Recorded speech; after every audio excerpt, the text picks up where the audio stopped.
साल 2015 में छरवा का बहुचर्चित शालिग्राम उर्फ शालीराम हत्याकांड में पीड़ित को न्याय दिलाने के लिए आज प्रतिष्ठा सेवा समिति ट्रस्ट पदाधिकारियों ने विकासनगर के एक निजी होटल में की पत्रकार वार्ता। हत्याकांड में जेल जाने के बाद बाइज्जत बरी पीड़ित व्यक्ति ने उठाई हथियारों को सार्वजनिक करने की मांग। आपको बता दें कि साल 2015 में छरवा का बहुचर्चित शालिग्राम उर्फ शालीराम हत्याकांड का खुलासा न होने तथा हत्याकांड में शामिल हथियारों के नाम सार्वजनिक करने व पीड़ित व्यक्ति को न्याय दिलाने की मांग को लेकर आज विकासनगर के एक निजी होटल में पीड़ित ने एवं प्रतिष्ठा सेवा समिति के ट्रस्ट के कार्यकारी अध्यक्ष श्री गिरीशचंद्र डालाकोटी, ट्रस्टी श्री भूपेंद्र सिंह, चंद्रशेखर सिंह, पंडित प्रवीण शर्मा, ट्रस्टी के संयोजक रोहित चौहान, सचिव सुमित कुमार के नेतृत्व में पत्रकार वार्ता आयोजित की गई।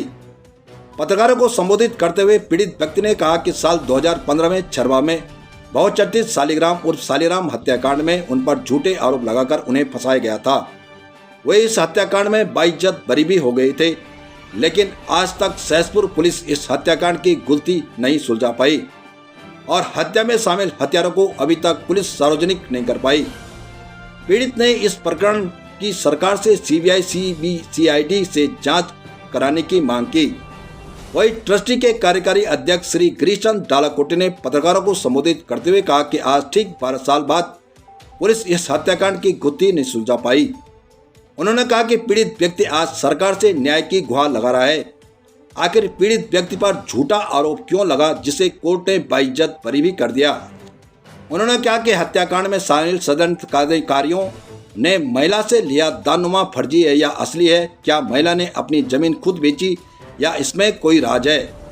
श्री डालाकोटी ने कहा कि उक्त महिला का भाई कहीं मुख्य षड्यंत्रकारी तो नहीं है, वह व्यक्ति क्षेत्र के एक प्रतिष्ठित मंदिर को भी कब्जाना चाहता है।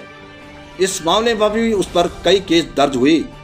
उन्होंने कहा कि उक्त प्रकरण की सीबीआई सीबीसीआईडी से जांच कराकर पीड़ित व्यक्ति को उचित न्याय मिलना चाहिए। उत्तराखंड प्रहरी न्यूज चैनल संपादक विनोद रौताण की ये रिपोर्ट। भी हमारे दादा की खरीदी जमीन है और हम ही साल इसमें अरेस्ट करके हम ही को पुलिस ने जो इसमें डाल दिया। फिर उसके बाद कोरोना 2 साल, फिर इसमें जो डॉक्यूमेंट मुझे चाहिए थे उनके पत्र व्यवहार में तो थोड़ा टाइम लगा। आपको क्या कुछ लग रहा है देखने से कि क्या कुछ है इसमें, किसने किया होगा? इसमें जो प्रॉपर्टी के लेन देन में जो सदस्य जो प्रॉपर्टी का लेन देन प्रॉपर्टी डीलर हैं सब कुछ उन्हीं का किया जा रहा है। क्यों अगर नहीं किया होता तो पहले कृष्ण देवी का फर्जी दान पत्र नहीं बनता, तो फिर नहीं बनती, उसकी वजह से रजिस्ट्री नहीं करते भी। इसमें 2 ही हो सकता है, या तो कृष्ण देवी इसमें कल्प्रिट है या फिर राम सिंह। तो अब आप क्या चाह रहे हैं, अब क्या होना चाहिए? मैं ये चाह रहा हूँ कि इस मुकदमे का इन्वेस्टिगेशन किया जाए और जो भी ये जमीन जो तो ये तो सरकार ले ले, अपने नीड कर ले, या फिर वो मुझे दी जाए, या फिर इसको गवर्नमेंट के किसी अच्छे काम में लगाया जाए। गई है ये रविंदर जी के द्वारा रखी गई है। रविंदर सिंह जी 27 अगस्त 2015 को एक मर्डर हुआ था शालिग्राम उर्फ शालीराम का, जो इनके ताऊजी थे और उनकी कोई संतान नहीं थी, तो ये बाय डिफ़ॉल्ट वारिस यही थे।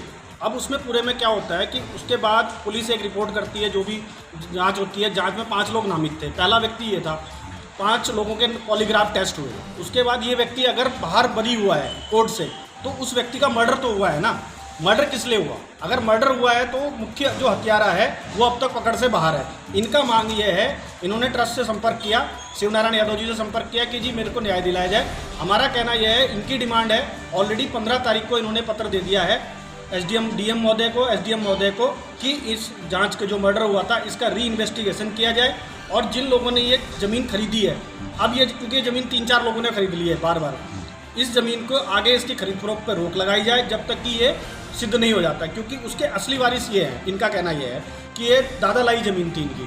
कृष्णी देवी जो हमने बात करी थी, मैं इसमें अगर आपको याद होगा, मैं इसमें जो है रोमी राम जी जो थे छरबे के पूर्व प्रधान, उनसे मेरी मुलाकात हुई थी, उन्होंने ये मामला उठाया था। उनका कहना यह है कि अगर मीडिया मुझसे चाहेगी तो मैं अपनी पूरा सहयोग करूँगा। उनका भी ये कहना है कि जो कृष्णी देवी की जो स्थिति है वो ऐसी नहीं है कि वो रजिस्ट्री कर सके या दाननामा कर सके। तो इसमें जो दूसरे अभियुक्त हैं राम सिंह, उनका नाम इस प्रकरण ऑलरेडी एक मंदिर को कब्जाने के प्रकरण में भी इनका नाम आया था। तो पुलिस ने अगर ये व्यक्ति हत्यारा नहीं है तो दूसरे व्यक्ति पे जांच क्यों नहीं करी? उसको आनंद फानंद डालाकोटी जो दान नामे की बात है उस पर भी सवाल खड़े हो रहे हैं कि जो ट्रस्ट जिस ट्रस्ट को किया गया वो ट्रस्ट भी कहीं ना कहीं फर्जी साबित हो रही है, आपने संपर्क किया, सब कुछ किया, वो कहीं पर भी दर्ज नहीं है, आप क्या कहें? हमने संपर्क करने की जो कुछ 2 नंबर उसमें दिए गए तो वो ट्रस्ट एक तरीके से एग्जिस्ट नहीं करती है, जी। क्योंकि अगर उस ट्रस्ट को एक दाननामा हुआ है 5 से साल बाद भी अगर वो दाननामे को रजिस्टर्ड नहीं कर रही है। दूसरा, उस पर कुछ फोटोग्राफ्स हमारे पास आई थी जिसमें एक हॉस्पिटल बनाने की बात की गई थी, वहाँ पे बोर्ड लगे थे। अगर वहाँ पे हॉस्पिटल बनना था या वो ट्रस्ट एग्जिस्ट करती तो वो हॉस्पिटल क्यों नहीं बना? क्योंकि उसका जो इनोग्रेशन किया था कोई मीणा जी थे हमारे अधिकारी, उन्होंने किया था। अगर एक अधिकारी लेवल का व्यक्ति उसका सवाल यहाँ पर भी खड़ा होता है, आपने कहा मीणा जी थे, जो एसएसपी थे उसमें मीणा जी थे, और लेकिन जो संस्थापक है उस संस्था के वो भी मीणा है, वो भी मीणा है। तो कहीं ना कहीं ये टच तो नहीं आप जोड़ रहे हैं इसमें? हम बिल्कुल कह रहे हैं, हो सकता है यही जांच का विषय, इसलिए हम कहना चाह रहे हैं कि एक ट्रस्ट खड़ी की गई, उस ट्रस्ट को एक दाननामा मिला, उसने वो ट्रस्ट ने वो दाननामा अपने पे चढ़वाया क्यों नहीं? और वहाँ हॉस्पिटल बनने का जो बोर्ड लगा था वो बोर्ड हटा, क्यों हटा वो बोर्ड? या उस व्यक्ति ने क्लेम क्यों नहीं किया? उसके बाद वही जमीन पूरी की पूरी 3 बीघा जमीन प्रॉपर्टी डीलर को बेच दी। इसका मतलब कहीं ना कहीं जाती है प्रॉपर्टी डीलर अगर इस व्यक्ति का उसमें इन्वॉल्वमेंट नहीं है, क्योंकि तो बाई डिफॉल्ट नोटिस था, क्योंकि उनका जब कोई बच्चा नहीं था तो जमीन इसको मिली थी। अगर ये व्यक्ति इस पर हत्यारा बना तो हत्यारा कौन?